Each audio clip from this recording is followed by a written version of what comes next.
মেয়েটি তো আর ফিরে আসবে না। হ্যাঁ, আমরা 10 লক্ষ টাকা তো দিতেই পারি পরিবার। 10 লাখ টাকা একজনের জীবনের দাম, সেটা মুখ্যমন্ত্রী ডিসাইড করে নিলেন।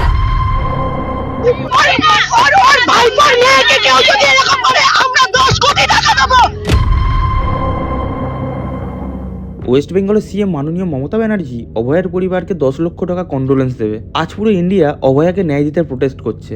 আজ 5th ক্লাসের ছোট নাবালিকা থেকে 60 ইয়ারের উমেন অবধি রাস্তায় বেরিয়েছে এই রেপিস্টদের শাস্তি দেওয়ার জন্য। আর আমাদের মুখ্যমন্ত্রী বলছেন অভয়ার পরিবারকে 10 লক্ষ টাকা দেবে। টাকা দিয়ে কেস বন্ধ করার চেষ্টা। একজন মহিলা হয়ে তার এই স্টেটমেন্ট দেওয়া কি উচিত? এতদিন ভাবতাম বিনীত গোয়েলের কলকাতা পুলিশ অপদার্থ, কিন্তু আমাদের সিএম এই ওয়ার্ডটাকে আরও একদম উপরে নিয়ে গেছে। যারা সিএমের সাথে মিছিলে যোগ দিয়েছেন তাদেরকে বলতে চায়, আপনি মহিলা হয়ে আপনার সিএমের সান্ত্বনা দেওয়া স্ট্যাটিক্সটা কি মেনে নেবেন? আপনি একজন মা, একজনের মেয়ে, একজনের স্ত্রী। কার্মা ব্যাকফায়ার করে, চিন্তা করবেন না, আমরাও থাকবো, আপনারাও থাকবেন। আর যেই মহিলারা সিএমের সাথে মিছিলে বেরিয়েছেন, কাল ওই দলের চামচারাই আপনাকে ধর্ষণ করবে। আর মিস ব্যানার্জি আপনার পরিবারকে 10 লক্ষ টাকা কন্ডোলেন্স দেবে। সাথে কন্যাশ্রী লক্ষ্মীশ্রী প্রকল্পের টাকা তো আছেই। আর যদি ভুল করে প্রোটেস্ট করতে যান, তাহলে একদল জমাত লরি করে আসবে আপনার প্রোটেস্ট আটকাতে। পুলিশ চেষ্টা করবে আপনার এভিডেন্স লোকাতে। সিএম চেষ্টা করবে যত তাড়াতাড়ি সম্ভব ডেড বডি দাহ করতে, যাতে নতুন করে আর কোনো এভিডেন্স না প্রকাশ হয়। আর স্পন্সর করা কিছু চ্যানেল হয়েছে এই সোশ্যাল মিডিয়াতে, যারা কেউ বিজেপি স্পন্সর্ড, কেউ সিপিএম এর স্পন্সর্ড। ডার্বি বন্ধ করা হলো কেন জানেন? পুলিশ প্রশাসনের বক্তব্য, একটা ফুটবল ম্যাচের জন্য যে পরিমাণ পুলিশ ফোর্সের প্রয়োজন, সেই পরিমাণ পুলিশ ফোর্স তারা মোতায়েন করতে পারবে না। কারণ গোটা শহরে এখন উত্তপ্ত পরিস্থিতি।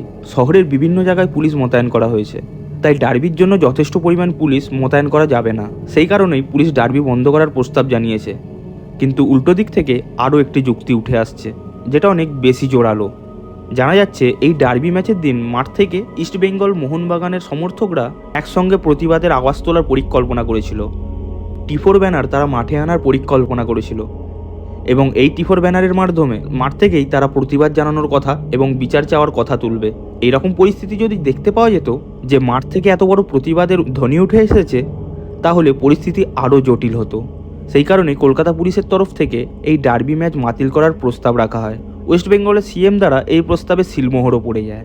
একবার ভাবুন এই ছবিটা কত শক্তিশালী হতে পারতো, কতটা ভয়ঙ্কর ঝড় তুলতে পারতো যদি মোহনবাগান ইস্টবেঙ্গলের সমর্থকরা 70,000 সমর্থকরা একসাথে উই ওয়ান জাস্টিসের ধ্বনি গোটা স্টেডিয়াম ভরে দিতেন।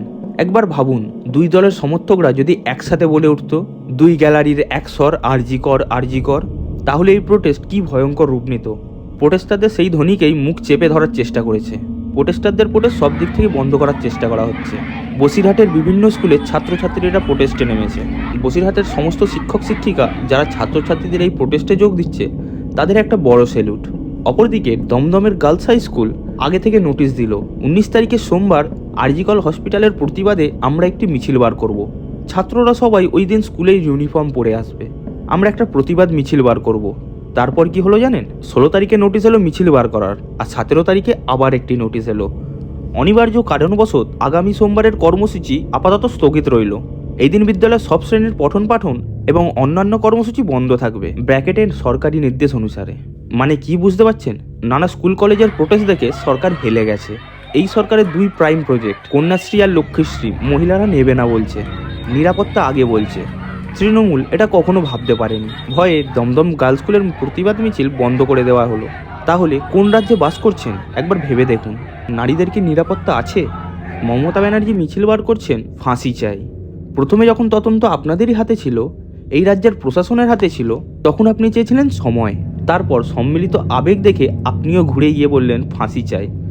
বেশ, কিন্তু আমার একটা প্রশ্ন আছে, আপনি এই রাজ্যে ঘটে যাওয়া ধর্ষণের ঘটনার কতজনকে শাস্তি দিতে পেরেছেন? আপনার প্রশাসন ফাঁসি নিশ্চিত করতে পেরেছে কটা ঘটনায়? কত কেস পেন্ডিং পড়ে রয়েছে, সেইগুলো কি করছেন? উত্তর দিতে পারবেন? না তাদের পরিবারকেও 10 লাখের কন্ডোলেন্স দিয়ে তাদের মুখ বন্ধ করে রেখেছেন?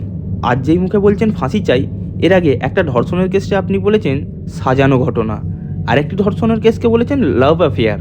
একটা মহিলা হয়ে ধর্ষণের উপর এই রকম স্টেটমেন্ট দিতে আপনার লজ্জা হওয়া উচিত। আপনাদের বলছি, আন্দোলনের গতি যদি একবার ঘুরে যায়, তাহলে না বদল আসবে না বিচার আসবে। এত কষ্ট, এত অত্যাচার, এত প্রোটেস্টের কোনো দামই থাকবে না। তাই আওয়াজ তুলে যেতে হবে, প্রতিবাদ করতে হবে। যতক্ষণ না বিচার আসে, যতক্ষণ না সবার শাস্তি হয়, এই প্রোটেস্ট তুলেই যেতে হবে। লাগাতার 2টি কল রেকর্ডিং ভাইরাল হচ্ছে। এইগুলি ফেক, কেউ সত্য ভেবে নেবেন না। যদি কেউ কিছু জেনেই থাকতো তাহলে তারা সিবিআইয়ের কাছে যাচ্ছে না কেন, অ্যাকিউজদের ধরিয়ে দিচ্ছে না কেন? এই রেকর্ডিংগুলো আপনাদের বিভ্রান্ত করার জন্য ভাইরাল করা হচ্ছে। আর একটা নিউজও ভাইরাল হচ্ছে, ভার্জাইনাতে 150 গ্রাম সিমেন্ট পাওয়া গেছে। এটাও সরাসরি fake news. Times of India একটি ফ্যাক্ট চেক নিউজ প্রকাশ করেছে, ভিডিও পজ করে পড়তে পারেন। কলকাতা সিকে বিল্ডারের হসপিটালের রাজাধর বলেছেন, যা রিপোর্ট এসেছে তাতে প্রুভ হয় এই কুকর্মটি একজনের কাজ নয়। অভয়ের ভার্জাইনাতে ক্লিপ প্রবেশ করানো হয়েছিল, তার শরীরে দাঁতের কামড়ের দাগ, তার ঘাড় ভেঙে দেওয়া হয়েছিল, তার 2টি পা চিড়ে দেওয়া হয়েছিল, আর আঙুলের নখ ভাঙা হয়েছে। তার শরীরে আঘাতের পর আঘাত হয়েছে। পুরো রিপোর্ট না আমার পড়ার ক্ষমতা আছে, না আপনারা শুনতে পারবেন। আমাদের সরকার যা করছে যেন ভাজা মাজার শুটকি মাছের তফাৎ জানে না। আজ মহিলারা হাতে ক্যান্ডেল নিয়ে বেরিয়েছে। যেদিন ক্ষিপ্ত হয়ে এই ক্যান্ডেলের জায়গায় অস্ত্র হাতে নিয়ে বেরোবে, সেই দিন বাংলাদেশের মতন সিএমকেও পালাতে হবে। গুন্ডা চরিত্র কি? আমি তো বারবার একটাই কথা বলছি, এরা পুলিশের চরিত্র থেকে বেরিয়ে গেছে। এরা এখন হচ্ছে কালীঘাটের গুন্ডা বাহিনীতে পরিণত হয়েছে। আমি নিজেও আহত, নিজের হাত ফুলে গিয়েছে, বাকি ছাত্রছাত্রীরা কেউ পড়ে গিয়েছে, কারো জুতো ছিঁড়ে গিয়েছে, কারো পায়ে কাঁটা ফুটে গিয়েছে। ভয় পাচ্ছে এই গোটা আন্দোলন। আজকে এনআরএস সামনে রাস্তা অবরোধ, আজকে হচ্ছে ট্রায়াঙ্গুলার পার্কে রামকৃষ্ণ মিশনের ছাত্রছাত্রীরা রাস্তা অবরোধ করেছে। এই পুলিশ কোনো ন্যায় দিতে পারে না। এই অপরাধ, এই রেপ, এই খুনে তৃণমূল যুক্ত